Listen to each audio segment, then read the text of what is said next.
बात करो तो ऐसे कि आपके साथ बिताए गए पल लोगों को हमेशा याद रहें। जब भी हम सामने वाले से रूबरू हो रहे हैं तो कुछ चीज़ों का ध्यान रखना होता है कि हम कितना इंप्रेसिव और कितना प्रभावशाली बना सकें अगले की नज़रों में। फ्रेंड्स, उसके लिए ज़्यादा नहीं, कुछ चंद पॉइंट्स आपको ध्यान में रखने होंगे और आप आराम से अपने आप को इफेक्टिव और इम्प्रेसिव बना सकते हैं। सो फ्रेंड्स, उसके लिए जो सबसे पहला पॉइंट आता है कि जब भी आप सामने वाले से मिल रहे हैं पहले उसको पूरी तरीके से समझें, यानी कि जो एक अलग लैंग्वेज में कहा जाता है कि उसको पहले पूरी तरीके से शीशे पे उतार लें, यानी कि उसको पूरे तरीके से समझ लें, क्योंकि हर व्यक्ति एक तरीके का नहीं होता है और हर व्यक्ति से एक ही तरीके की बात नहीं करी जाती है। यहाँ पर इन टोटलिटी कहने का मतलब ये है कि सामने वाले को पहले पूरे तरीके से अच्छे तरीके से देख परख लें और समझ लें। इसके साथ साथ फ्रेंड्स, जो सेकेंड पॉइंट आता है कि आपको उस व्यक्ति को यह एहसास भी दिलाना है कि इस समय, इस पल, इस जगह पे उससे ज्यादा इंपॉर्टेंट व्यक्ति कोई नहीं है, यानी कि उस समय आपको अपना फोन भी साइलेंट कर देना है और कोई भी फोन उस समय आ रहा है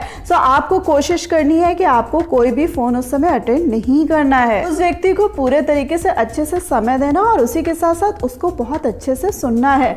कई बार हमसे क्या गुस्ताखी हो जाती है कि हम सुन तो रहे होते हैं अगले को लेकिन सुन नहीं रहे होते हैं। सो यहाँ पर आपको प्रॉपर ध्यान देना है कि आप अगले को प्रॉपर अच्छे तरीके से सुने। साथ फ्रेंड्स, जो नेक्स्ट पॉइंट आता है कि आपको उस समय अपनी पॉजिटिविटी का भी परिचय देना है। पॉजिटिविटी का परिचय हम कैसे दे सकते हैं? जब हम अपने चेहरे पे एक स्माइल रखते हैं, खुद में खुश होते हैं और उसी तरीके से दूसरे की भी कंपनी को एंजॉय कर रहे होते हैं। माय डियर फ्रेंड्स, ये जो पॉजिटिविटी होती है ये आंखों से झलकनी चाहिए, यानी कि जो स्माइल कर रहे हैं ये फेक नहीं होनी चाहिए, ये पूरी तरीके से जेन्युइन होनी चाहिए। और इसी पॉजिटिविटी से हम कैसे दूसरों के दिल पे उतरते हैं? जब हम पूरे तरीके से अपनी आंखों से कम्युनिकेट करते हैं, यानी कि जो हमारा आंखों का कम्युनिकेशन है द सेम वे स्माइल का कम्युनिकेशन है, कि उसको जब हम सुन रहे हैं तो उसी तरीके से नज़ाकत से सुन रहे हैं, उसी तरीके से उसको रिस्पॉन्ड कर रहे हैं और उसी तरीके से उसकी बातों को एनालाइज भी कर रहे हैं। सो माय डियर फ्रेंड्स, ये है छोटी छोटी सी बातें लेकिन अगले के दिल में हम पूरे तरीके से घर कर जाते हैं, यानी कि कहीं ना कहीं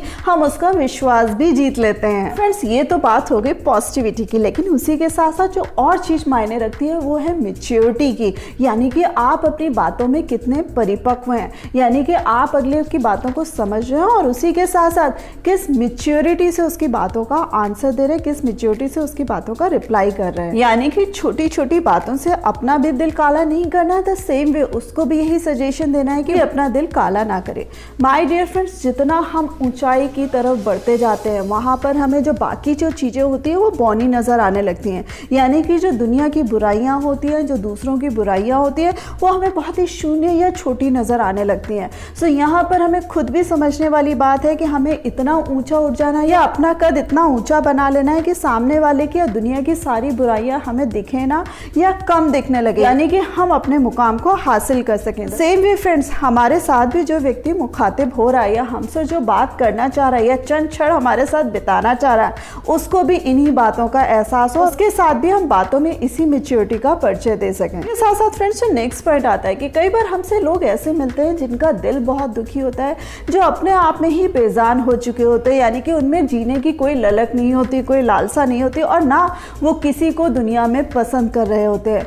सो माय डियर फ्रेंड्स, इस तरीके के व्यक्ति भी जब कभी आपसे मुखातिब हो रहे हैं या रूबरू हो रहे हैं सो वहां पर आपको ध्यान रखना है कि उनसे आपको अपने इंसिडेंट्स नहीं बताने लगने या दूसरे के और इंसिडेंट्स बताकर उनको दुखी नहीं करना है। यहाँ पर आपकी कोशिश होनी चाहिए कि किसी तरीके से उनको उनके दुखों से उबारा जा सके या दूसरे शब्दों में कहूँ तो वापस उनको जिंदा कर सकें। सो माय डियर फ्रेंड्स, आपके द्वारा करा गया छोटा सा प्रयास अगले के लिए रामबाण सिद्ध होगा। नेक्स्ट पॉइंट आता है कि जब आपसे कोई बात कर रहा है, विश्वास कर रहा है, तो आपको उसको ये भी एहसास दिलाना है कि चाहे कुछ भी हो जाए जीवन में, चाहे कुछ भी उसके साथ घट जाए और चाहे कुछ आपके साथ घट जाए, लेकिन आप किसी भी हालत में, किसी भी परिस्थिति में उसका विश्वास नहीं तोड़ेंगे या तोड़ेंगी। नेक्स्ट पॉइंट आता है, लोग किससे बात करना पसंद करते हैं, लोग किसकी बातों पर विश्वास करते हैं? लोग उसी की बात को सुनना चाहते हैं जो आत्मविश्वास से भरा हो, यानी कि जिसने अपने आप पे भी काम किया हो। So my my dear friends, आप किसी को तभी संभाल पाएंगे जब आप भी आत्मविश्वास